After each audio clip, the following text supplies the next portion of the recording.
eligió Sucre. Y Sucre pone a Bolivia, acuerdan poner a Bolivia, el nombre de Bolivia, el nombre de Bolívar, en honor a Bolívar.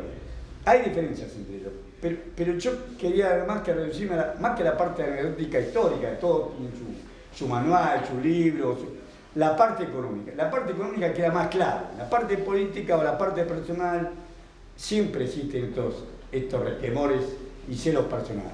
Pero la parte económica se ve claramente ahí quién jugaba cada uno. Y obviamente, toda nuestra rosca oligárquica va a ser pro-inglesa y va a acordar con los ingleses.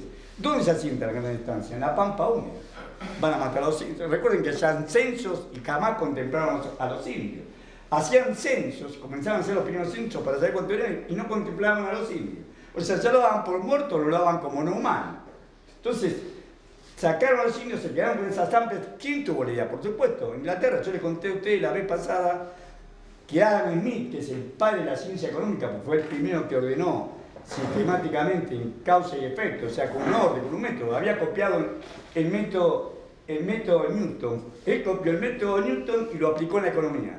Con ese hecho es el padre de la ciencia económica, porque había conocimiento económico preexperto. La relación de causa y efecto la hizo copiando el método hipotético deductivo de Newton. Así fue como la economía tiene su estructura científica, porque copió la física de la mecánica celeste de Newton.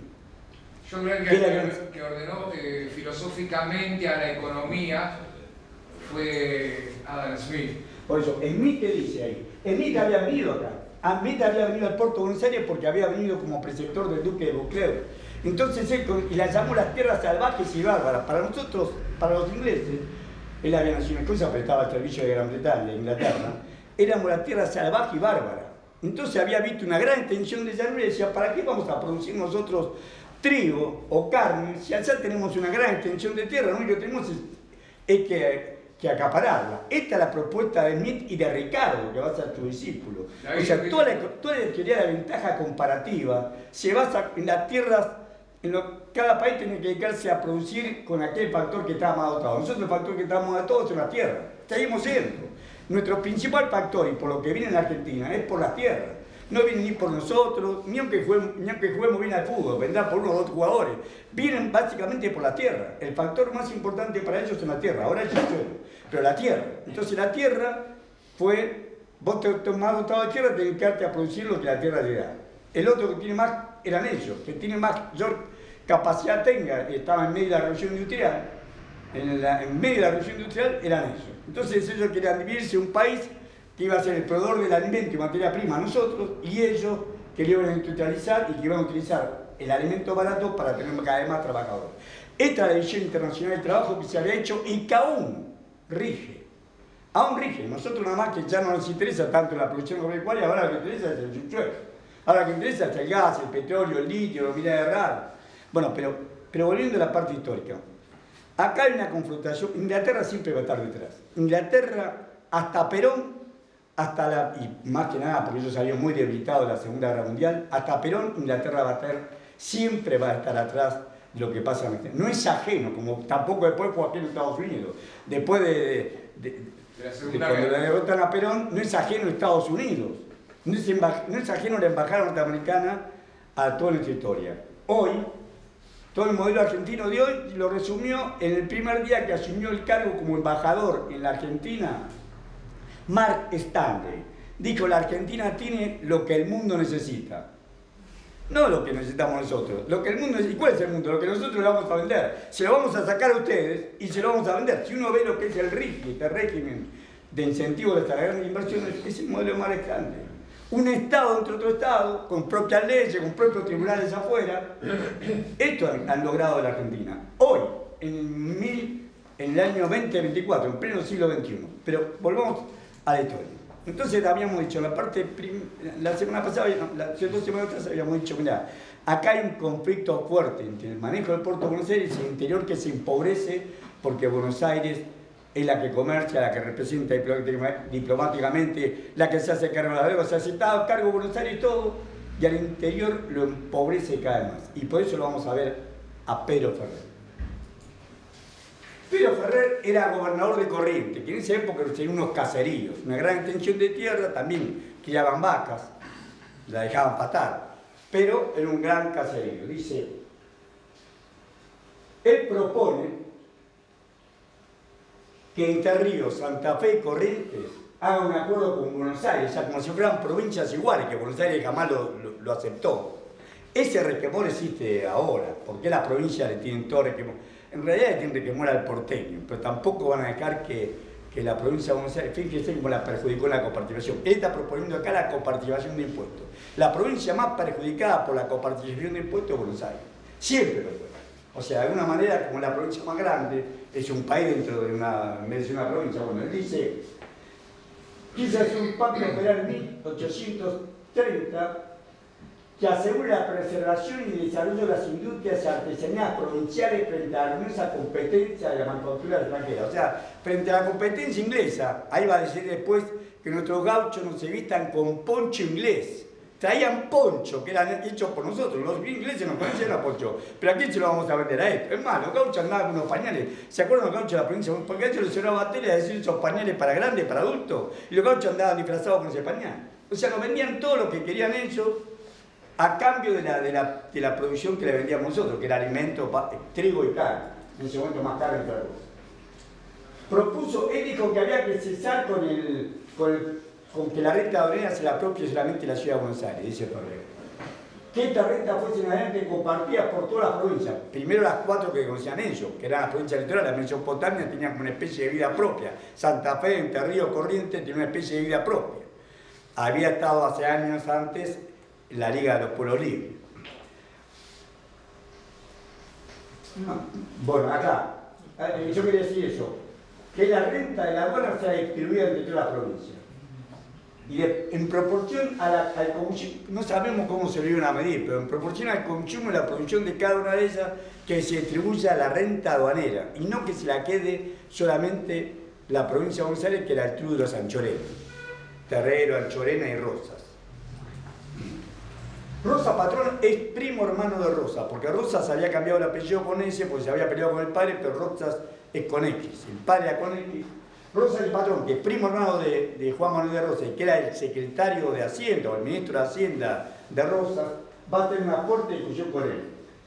Él decía que le correspondía a la provincia de Buenos Aires, porque la provincia de Buenos Aires trataba las deudas de la ciudad. Recuerden que Reavella había dejado la deuda con la Baring Brothers que hicimos la semana pasada. Bueno, Buenos Aires pagaba o hacía los acuerdos para pagar por una parte de los intereses, velaba por la seguridad en las costas, vigilaba el río, claro, para que no pasen de adentro ni de afuera. O sea, lo que salga de afuera también pagan la aduana, y lo que entraban, que pagaran la aduana.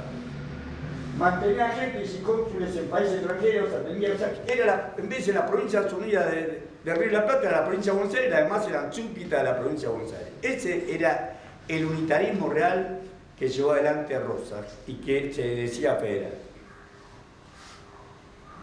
La otra, le pido por favor.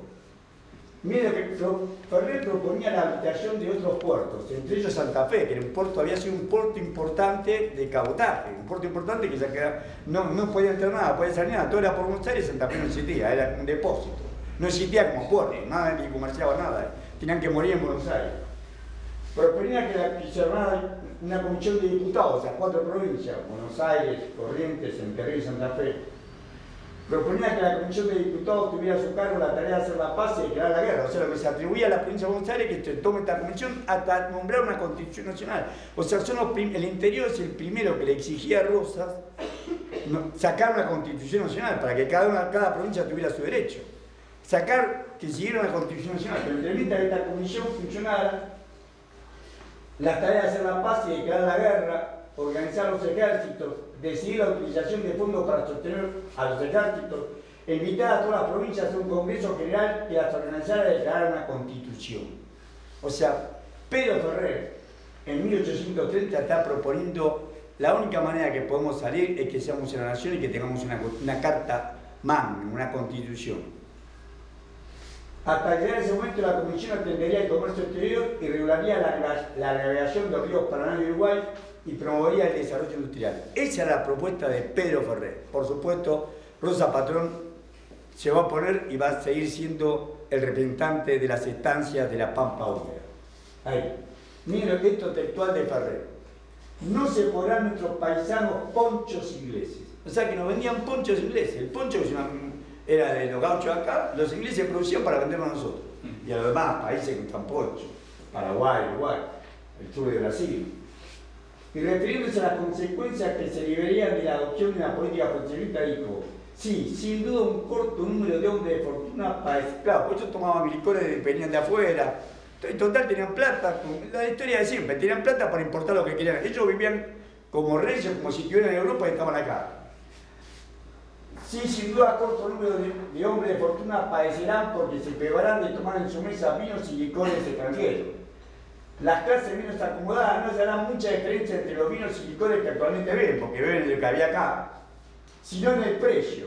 Eliminar el consumo, porque evidentemente al consumir los ricos también, antes era como los cortes populares. ¿Por qué consumimos asado, extraño? Porque consumimos nosotros. Bueno, obviamente si consumen toda la red, también sube el precio. Si estamos exportando como ahora toda la red, te sube el precio de la entraña, del vacío. Lo que no, dice, dejar de beber, no se pondrán nuestros paisanos ponchos ingleses, no llevarán bolas y lazos hechos en Inglaterra. No vestiremos ropa hecha en extranjería y demás renglones que podemos proporcionar, pero en cambio empezará a ser menos desgraciada la condición de pueblos enteros de argentinos y no nos perseguirán la idea de la espantosa miseria que hoy son condenados. Era pobreza extrema, porque claro, el puerto era rico. Los que trabajaban como peones y se subordinaban también comían todos los días, pero el resto ¿qué hacían? No, o sea, vos las vacas las dejabas criar, no había mucho. ¿Cuánta mano de obra llevaba la cría de vaca que vendían eso? De cuero, después empezaban a vender la carne. ¿Cuánto les llevaba el tasajo? ¿Cuánto les llevaba? Demanda pocos hombres. Tal vez los que trabajaban para esa estancia comían todos los días. Pero en el interior se morían de hambre porque no tenían más nada que hacer. Y antes sobrevivían. Antes, en la colonia española, las manos bien sobrevivían. Trataban de vivir del contrabando, pero sobrevivían. Acá era un gobierno patrio, teóricamente, una sola república, y sin embargo estaban en la mayor de la miseria, la mayor de la pobreza, porque no tenían trabajo. Miren que no hay mucha diferencia con aquella hora. Ahora, si vos haces un modelo primario de vender petróleo y gas, hacer este clave dentro de nuestro país para vender todo afuera, ¿a qué nos vamos a dedicar al resto?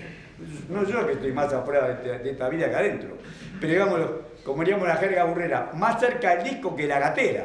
Pero digo, los